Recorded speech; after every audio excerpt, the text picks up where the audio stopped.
segundo livro de Samuel, capítulo 6, versículo 11, está escrito assim: E ficou a arca do Senhor em casa de Obed-edom, o geteu, 3 meses.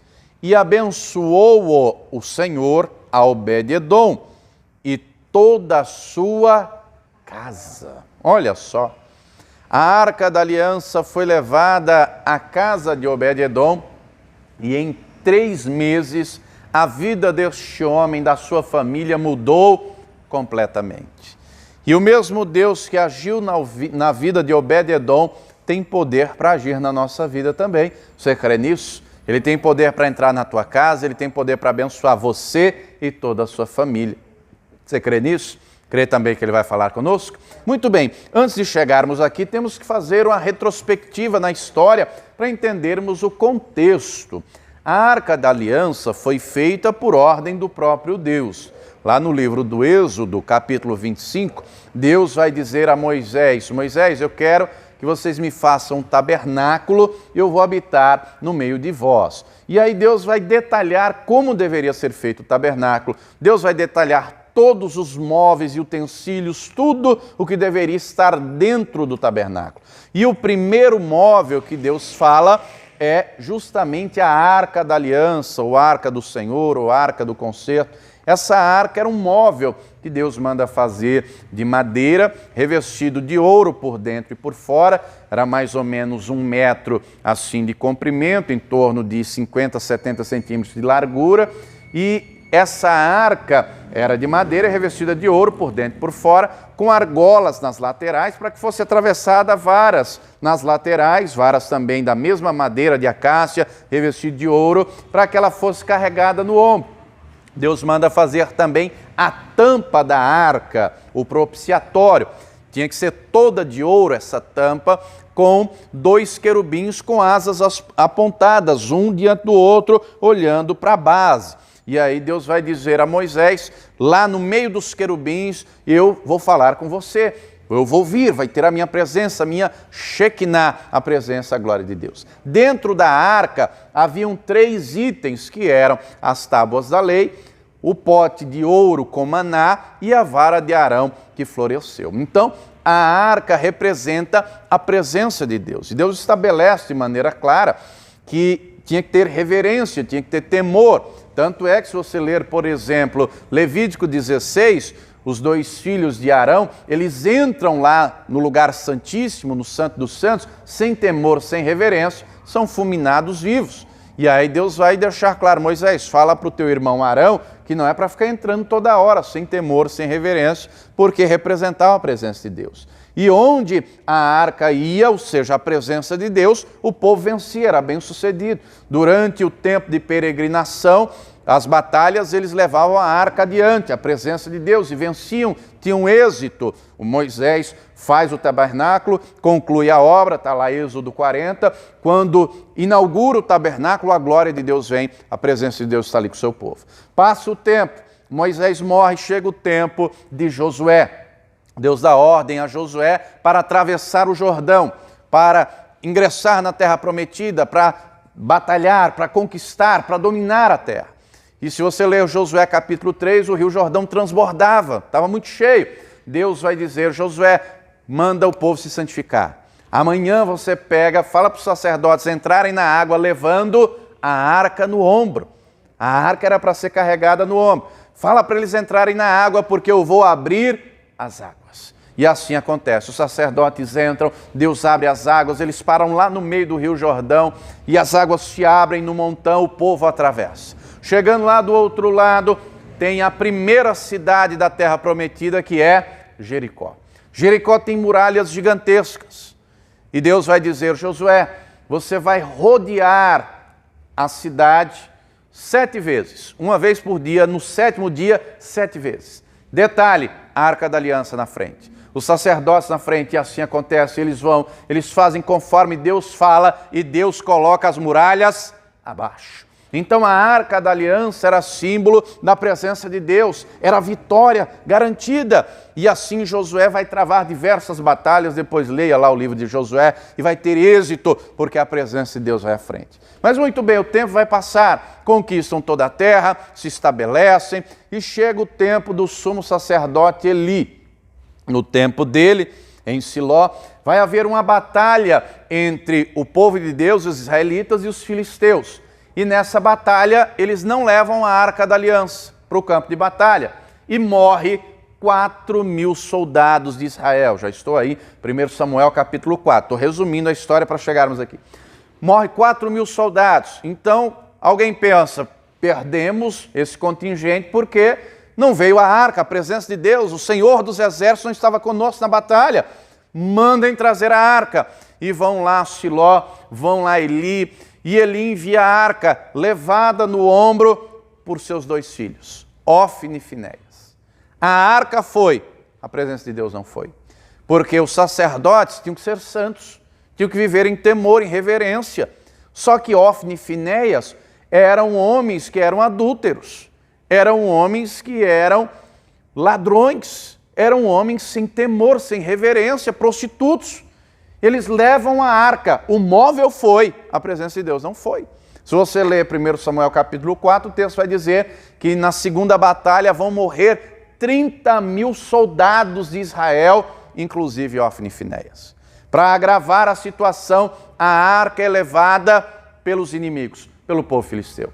Sai um da batalha que escapou e vem trazer a notícia a Eli. O texto diz que ele era idoso, que ele era gordo, estava sentado numa cadeira de balanço. Quando ele ouve a notícia, seus 2 filhos morreram em batalha, a arca foi levada. Quando ele ouve que a arca foi levada, ele cai da cadeira, quebra o pescoço e morre.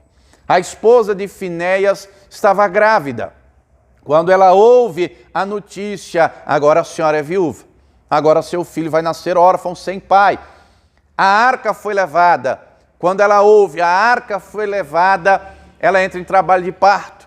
Ela dá à luz um menino e coloca no menino o nome de Icabô. E Icabô significa foi-se a glória. A arca então é levada pelo povo filisteu. Eles levam a princípio para uma cidade chamada Asdod. Lá nessa cidade havia um templo do deus Dagom, que os filisteus acreditavam. Esse deus Dagom era metade homem, metade peixe, a estátua dele. Colocam a arca da aliança diante da estátua. E os filisteus celebram, os filisteus se alegram, os filisteus pensam, vencemos o povo de Israel, o nosso Deus Dagom é mais poderoso do que o Deus de Israel. O Deus de Israel, que é essa arca, está aí agora diante dos pés de Dagom, que é mais poderoso. Lê do engano. No dia seguinte, quando chegam, está Dagom com a cara no chão diante da arca do Senhor, porque só existe um Deus vivo e todo-poderoso. Deus derrubou a estátua. Eles pensaram, não, será que foi um vento, será que foi um tremor, será que foi alguém? Vamos levantar o Dagom. E levantam a estátua. Levantam a estátua de volta no lugar. Deixam lá, vibrando mais uma vez, pensando, o Deus de Israel está aos pés de Dagom. Mais uma vez se engana. Diz o texto que no dia seguinte, quando eles chegam, Deus havia derrubado a estátua, Deus cortou a cabeça, Deus cortou as 2 mãos da estátua, para que o povo compreendesse que o Senhor é Deus, que Ele é poderoso, que Ele é Deus verdadeiro, que aquela imagem de Dagom não era Deus coisa nenhuma. E ainda, Deus vai além. Deus envia uma praga de hemorroidas que assola o povo filisteu. Imagine, depois você leia lá, já estou aí, 1 Samuel, capítulo de número 6. Foram tomados de hemorroidas. E aí eles pensam, é o Deus de Israel, a gente tem que se livrar dessa arca. Pegam a arca que estava em Asdod e manda para Ecrom, para uma outra cidade de filisteus. Todo mundo pega a hemorroida também. E aí vai enviando uma cidade para outra e todo mundo é tomado de hemorroidas. É então que consultam um sacerdote deles. E o sacerdote diz, a gente tem que se livrar dessa arca. Essa praga veio por causa do Deus de Israel. Vamos dar um jeito, vamos se livrar dessa arca. E aí o sacerdote deles vai dizer, prepare uma carroça nova, que nunca levou nada, prepare vacas novas, que nunca carregaram nada, e nós vamos colocar essa arca em cima e vamos despachá-la lá para Israel. Mas além disso, vamos fazer uma oferta ao Deus de Israel. Vamos fazer pequenas imagens com formato de hemorroidas, imagens de ouro. Vamos colocar numa caixa e colocar aí como oferta ao Deus de Israel para ver se acaba essa praga. E aí preparam tudo, preparam a carroça, preparam as vacas, colocam a arca em cima, preparam lá as imagens de hemorroidas de ouro, colocam dentro da caixa e despacham a carroça sentido Israel. E a carroça vai, as vacas vão indo e chegam a uma cidade chamada Kiriat Jearim, que já era Israel. Quando chega lá, o povo se alegra, o Senhor voltou, a presença de Deus, a arca da aliança está aqui. Só que o povo não teve temor nem reverência. Pegaram a arca e foram para tirar a tampa, o propiciatório, para ver o que tinha dentro. Por não terem temor nem reverência, vão morrer fulminados centenas e milhares de pessoas. Aí o temor vem, aí o temor toma conta. E aí resolvem levar a arca para a casa de um homem chamado Abinadab. E deixam a arca lá. E a arca fica. E o tempo vai passando. Chega o período que Deus levanta um rei sobre Israel. O povo clama por um rei. Samuel pensa que está sendo desprezado. Ele ora a Deus. Deus vai dizer: Samuel, não estão te desprezando, estão me desprezando. Eu vou dar o rei que eles querem. E aí Deus constitui Saul como rei. Durante todo o período do reinado de Saul, ele nunca lembrou da Arca da Aliança. Nunca foi na casa de Abinadab buscar a Arca da Aliança. Chega o período da morte de Saul. Você conhece a história, ele mesmo se mata, depois leia lá 1 Samuel capítulo 30 em diante. Ele tira a própria vida. Deus então já havia ungido o novo rei, o sucessor que era Davi. O homem segundo o coração de Deus, o homem que ama a presença de Deus, o homem que ora, coloca Deus em primeiro lugar. Davi então é colocado como rei. Ele reina primeiro em Hebrom, depois ele vem a Jerusalém, ele conquista a fortaleza, ele faz para si um palácio, uma casa, e ele prepara um lugar, porque ele quer a Arca da Aliança lá. Ele quer a presença de Deus. Então ele forma uma grande comitiva para ir lá buscar a arca. Segundo o livro de Samuel, capítulo 6, versículo 1. Está escrito assim: e tornou Davi a ajuntar todos os escolhidos de Israel, em número de 30.000, grande comitiva, não? E levantou-se Davi e partiu com todo o povo que tinha consigo de Baalá de Judá, para levarem dali para cima a arca de Deus, sobre a qual se invoca o nome do Senhor dos Exércitos, que se assenta entre os querubins. E puseram a arca de Deus em um carro novo, e a levaram da casa de Abinadab, que está em Geba, e Uzá e Aiô, filhos de Abinadab, guiavam o carro novo. E levando-o da casa de Abinadab, que está em Geba, com a arca de Deus, Aiô ia adiante da arca. E Davi e toda a casa de Israel alegravam-se perante o Senhor, com toda a sorte de instrumentos de madeira de faia, com harpas e com saltérios e com tamboris e com pandeiros e com símbolos. Essa grande comitiva de 30.000 pessoas se alegravam, celebravam, festejavam, só que eles estavam fazendo a coisa certa do jeito errado. A arca não era para ser levada em carroça. Olha o que diz aqui o texto, versículo 3. Carro novo, carroça nova. A arca não era para ser transportada em carroça. A arca era para ser transportada no ombro dos sacerdotes. Eles tinham a palavra, só que não aplicaram a palavra. E aí nós temos que refletir como é que estamos levando a presença de Deus na nossa vida. Conforme a palavra ou não.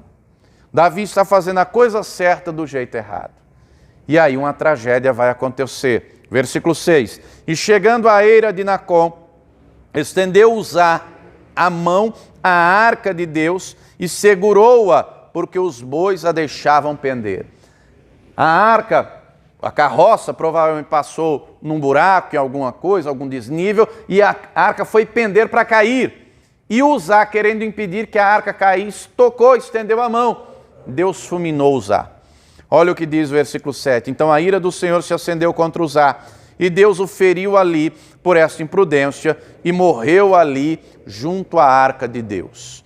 E Davi se contristou, porque o Senhor abrira rotura em Uzá, e chamou aquele lugar Pérez Uzá até o dia de hoje.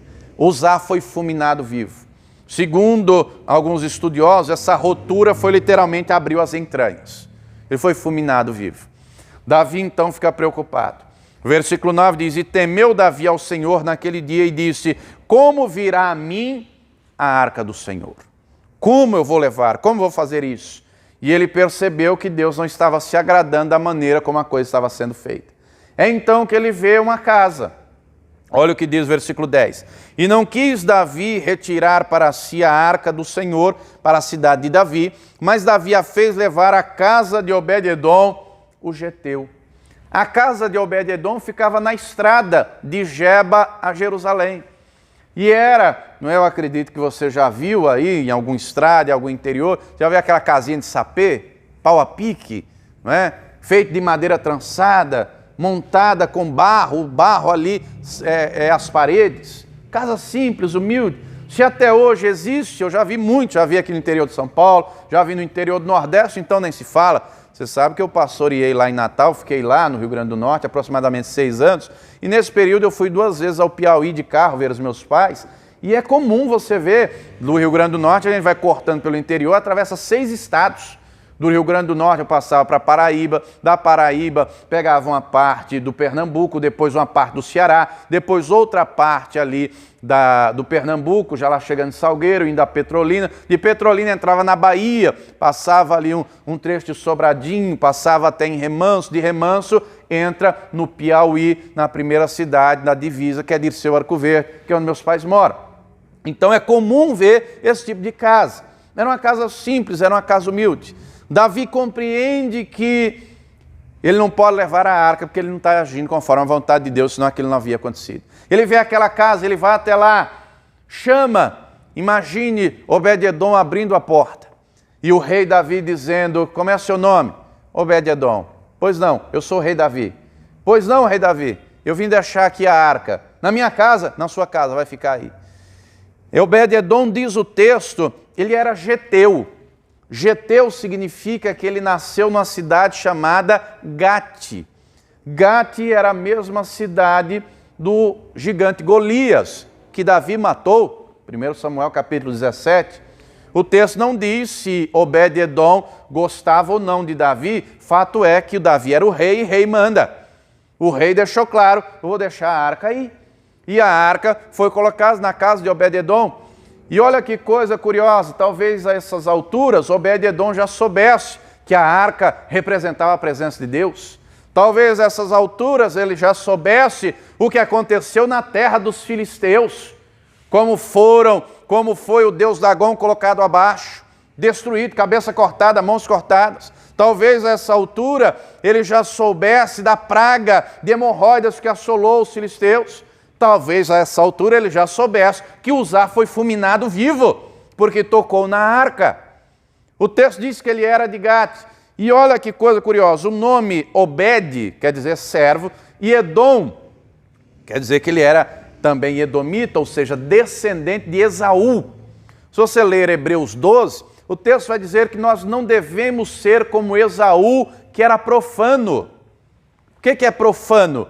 É aquela pessoa que não discerne o que é santo. O Esaú foi profano porque ele trocou a bênção, a primogenitura, pois você pode ler lá Gênesis a partir do capítulo 24 em diante, que vai contar a história, né? Isaac vai ter 2 filhos, o Esaú e o Jacó. Você conhece a história. O Esaú trocou a bênção de Deus, a primogenitura, por um prato de lentilhas. Há quem diga por aí que Jacó o enganou. Não enganou coisa nenhuma. Ele disse, me venda agora a primogenitura, o pagamento é um prato de lentilhas. E ele vai dizer, eu estou para morrer de fome, do que vai me servir primogenitura? Toma aí, é tua. Toma aí, pode ficar. Naquele momento, espiritualmente, houve a transferência da primogenitura para o Jacó. Depois, quando o Jacó recebe a bênção, o Jacó vai enganar o Isaac depois, se passando pelo Esaú. Mas ele não enganou o Esaú. Depois o Esaú vai buscar com lágrimas.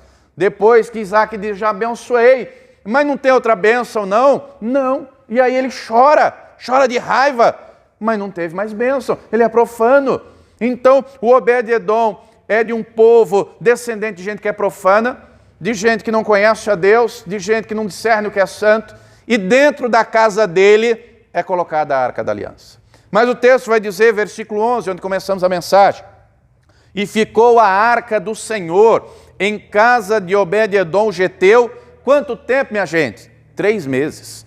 E abençoou o Senhor a Obed-edom e a toda a sua casa. Note um detalhe, a arca ficou durante décadas na casa de Abinadab e nada mudou. Como é que muda aqui na casa do Obed-edom em 3 meses? Décadas na casa de um não muda nada. 3 meses na casa do outro muda tudo. Obed-edom era israelita. Aliás, o Abinadab era israelita. O Obed-edom é um homem que é descendente de outro que é profano. Quando a arca entrou, por que mudou tudo? Porque quando a presença de Deus entrou, o coração do Obed-edom mudou. Quando a presença de Deus entrou, o temor entrou junto, o temor de Deus. Provérbios 1,7 diz que o temor do Senhor é o princípio da sabedoria. Quando a arca entrou, ele compreendeu que ali não era só um móvel de ouro, como na casa de Abinadab, que estava lá num canto, estava lá pegando pó, estava lá esquecido e abandonado. Quando a arca entra na casa de Obed-edom, ele começa a ter temor de Deus. Ele começa a compreender: o Deus de Israel é santo, o Deus de Israel é poderoso. Esse Deus derrubou a estátua de Dagon, cortou o pescoço. Esse Deus mandou praga lá. Esse Deus opera maravilhas. Ele começou a ter temor de Deus. Ô querido, um homem que tem um temor de Deus valoriza a presença de Deus. Quando a pessoa perde o temor, era a vida profana. Ela trata a presença de Deus como se fosse qualquer coisa. Quando a pessoa perde o temor, ela não zela pela santidade. Para ela tanto faz, tanto fez. Não falamos há pouco de Ofni e Finéias? Eram sacerdotes. Usavam a roupa sacerdotal, mas eram prostitutos, eram ladrões, eram profanos. A arca estava em Siló na época deles, mas não tinham reverência nenhuma. A arca entra na casa de Obed-edom, o coração dele muda. Ele começa a ter temor de Deus, ele começa a ter reverência. O texto não diz com todas as letras, mas imagino eu o temor que ele teve sabendo que um acabara de ser fulminado vivo, que for usar. Imagina o temor.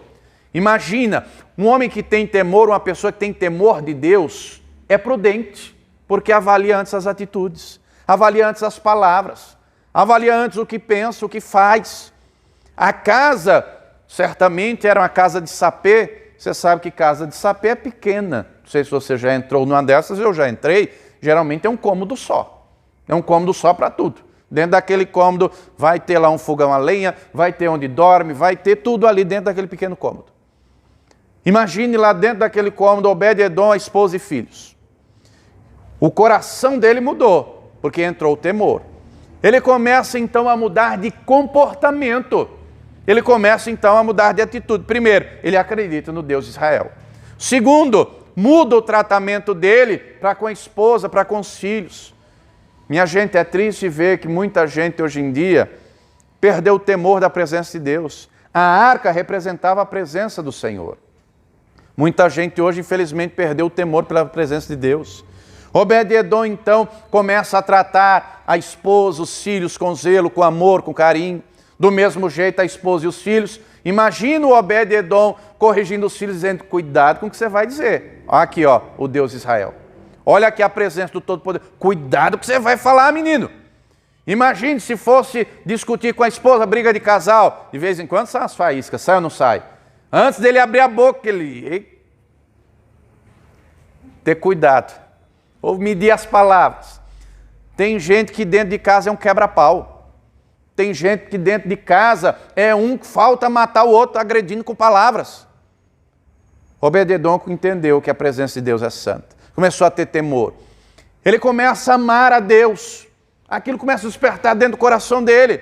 E aí Deus começa a abençoá-lo. Deus começa a prosperá-lo.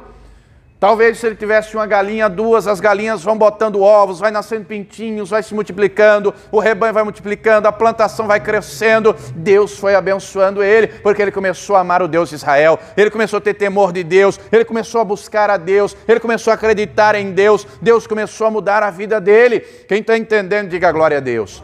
E Deus abençoou com abundância. Conta o historiador Flávio José, no seu livro A História dos Hebreus, que Obed-edom se tornou o homem mais próspero da sua região. A bênção foi tanta, foi tamanha, que a notícia chega a Davi no palácio. Segundo Samuel 6, versículo 12. Então avisaram a Davi, dizendo: abençoou o Senhor a casa de Obed-edom e tudo quanto tem, por amor da arca de Deus. Disseram: olha, ele começou a amar a Deus, ele começou a amar a presença de Deus, Deus começou a abençoar. Ô meu irmão, o mesmo Deus que abençoou a Obed-Edom e a sua casa, quer abençoar a tua casa também. Só que do mesmo jeito que houve no coração dele temor e reverência, também tem que haver no nosso. Deus não faz acepção de pessoas, amados. Deus não tem filho predileto, Deus tem filho dedicado.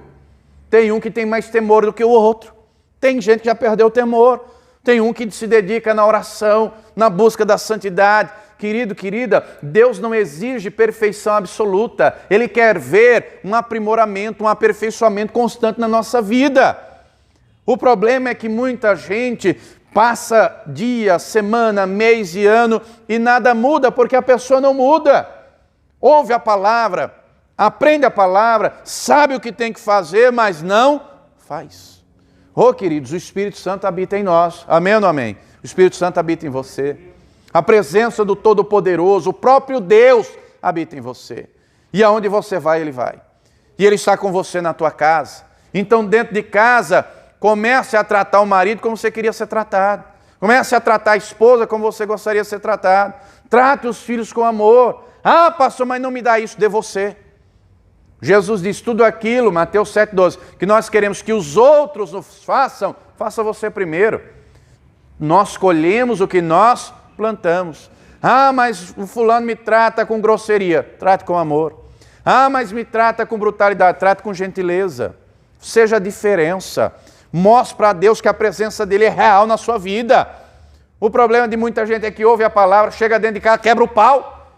Ouve que tem que ser santo, misericordioso, perdoador. Ouve Jesus falando, seja como eu, aprenda, seja meu imitador e tal. Aprende tudo isso, mas não pratica.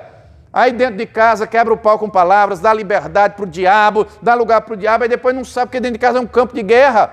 Depois não sabe porque a bênção não vem. Queridos, a bênção de Deus é consequência do nosso relacionamento com Deus. O problema de muita gente é que troca o Deus da bênção pela bênção. Nós temos que amar a Deus. As bênçãos de Deus se tornam consequência. Quem está entendendo, diga amém. Obed-Edom aprendeu isso.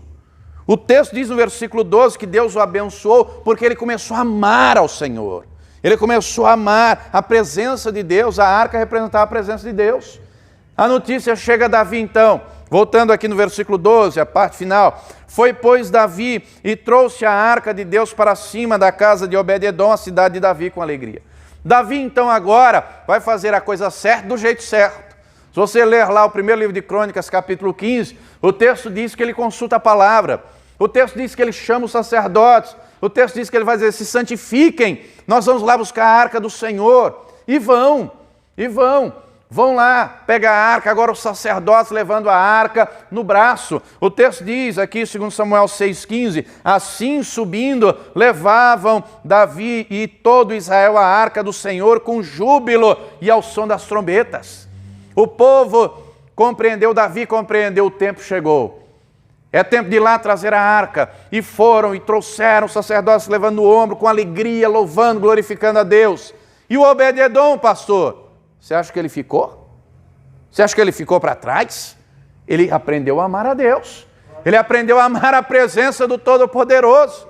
Imagine Davi chegando lá, batendo na porta.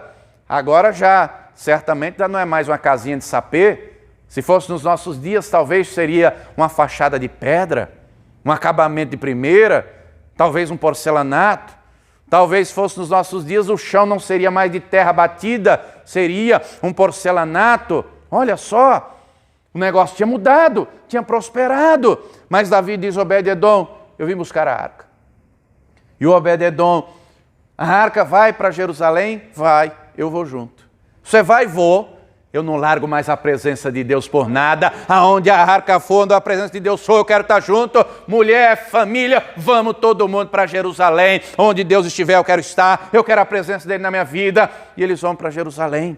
Eles vão para Jerusalém. Primeiro livro de Crônicas, vai lá comigo.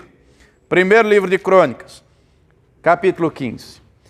Ele aprende a amar ao Senhor e amar de todo o coração. Davi, em Jerusalém, havia preparado uma tenda, um lugar para que a arca fosse colocada. Davi havia preparado também músicos para louvarem ao Senhor. Ele havia preparado também porteiros para ficar ao redor. Ele havia preparado uma grande festa, uma grande celebração.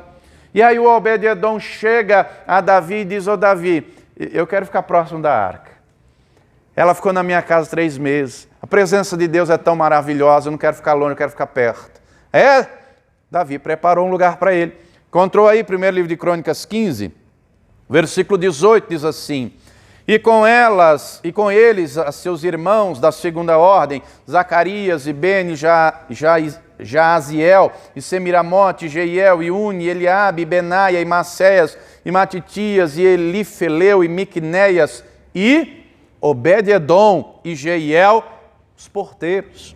Versículo 24: e Sebanias e Josafá, e Netanel, e Amassai, e Zacarias, e Benaia, e Eliezer, os sacerdotes, tocavam as trombetas perante a arca do Senhor. E Obed-edom e Jeías eram porteiros da arca. Obed-edom não quer ficar longe da presença de Deus, ele quer ficar perto. Ele quer estar ali pertinho. Então ficava a arca, em volta os que tocavam, os levitas, os cantores, e depois os porteiros. Só que chega a determinado momento que o Obed-edom pensa: não, ainda estou longe da presença. Eu quero chegar mais perto. Lá em casa eu ficava tão pertinho. Eu quero chegar mais perto agora. E aí ele vai aprender a louvar, ele vai aprender a tocar, porque ele quer ficar perto da presença de Deus. Ele quer ficar o mais próximo possível. Olha o que diz aqui o capítulo 16. Primeiro livro de Crônicas, capítulo 16, versículo 4. E pôs perante a arca do Senhor alguns dos levitas por ministros, e isso para recordarem e louvarem e celebrarem ao Senhor Deus de Israel. Era Asaf o chefe, e Zacarias o segundo, e depois dele Jeiel, e Semiramote, Jeiel, e Matitias, e Eliabe, e Benaia. E quem, minha gente? Obed-edom. E Jeiel com alaúdes e com harpas, e Asaf se fazia ouvir com símbolos. Ele quer a presença de Deus, ele ama a presença de Deus, ele quer louvar ao Senhor, ele quer adorar ao Senhor, ele ama o Deus de Israel, ele ama a presença do Todo-Poderoso. Oh, querido, querida, nós temos que amar a Deus sobre todas as coisas, e esse amor tem que ser manifesto através de atitudes. Quando nós amamos ao Senhor e Ele inunda o nosso coração, a bênção dEle, a presença dEle vem sobre nós e começa a se estender sobre a nossa família, e a bênção, aquilo que é material, aquilo que precisamos, vai se tornando consequência, vai se tornando realidade. Obed-edom aprendeu isso, o coração dele mudou, o temor dele aumentou, ele serviu a Deus, ele amou a Deus, ele se dedicou a Deus, e assim nós temos que fazer nos nossos dias. Nós vivemos dias de esfriamento espiritual, nós vivemos dias de apostasia, nós vivemos dias de gente que não está tendo força sequer para orar, não tem força para buscar, não tem força para perseverar. Do mesmo jeito que esses dias estão esfriando, tem gente que por dentro está uma geladeira, mas o Senhor quer aquecer a tua fé, o Senhor quer fortalecer o teu coração, Ele quer entrar na tua vida, Ele quer entrar na tua casa, Ele quer manifestar a glória dEle, mas depende de você querer, depende de você buscar, depende de você perseverar, e Ele vai entrar na tua vida, Ele vai aquecer o teu coração, Ele vai mudar a tua casa, Ele vai levar a cura para o que está enfermo, Ele leva a salvação, Ele leva a libertação, Ele opera no teu casamento, Ele opera maravilhas, e Ele vai operar na tua vida em nome de Jesus. Quem crê nisso, diga glória a Deus. Se coloque de pé, por gentileza. O problema de muita gente é que age como Abinadab agiu. Anos e anos e anos e anos e nada muda. O coração não muda. Nosso coração tem que ter temor, tem que ter amor, tem que arder o nosso coração. Para isso nós temos que perseverar. Para isso nós temos que se dedicar. Deus não tem filho predileto, Ele tem filho dedicado. E aí nós temos que olhar para nós. Como é que eu estou agindo diante do Todo-Poderoso? Qual é o meu nível de dedicação? Qual é o meu nível de busca? Qual é o meu nível de intimidade com Deus? Muita gente só busca a Deus pela bênção. Tem que buscar a Deus por quem Ele é. A bênção vai se tornar consequência. Ele não tem só uma bênção para te dar, Ele tem um pacote completo. Bênção para você, para a tua família. Bênção completa. Mas nós temos que buscá-lo e buscá-lo de todo o coração. E nós vamos orar. Nós vamos clamar a Ele. Ele sabe as lutas que você tem passado. Ele sabe as adversidades, os problemas. Mas Ele quer ver o teu coração na presença dEle. Feche os teus olhos.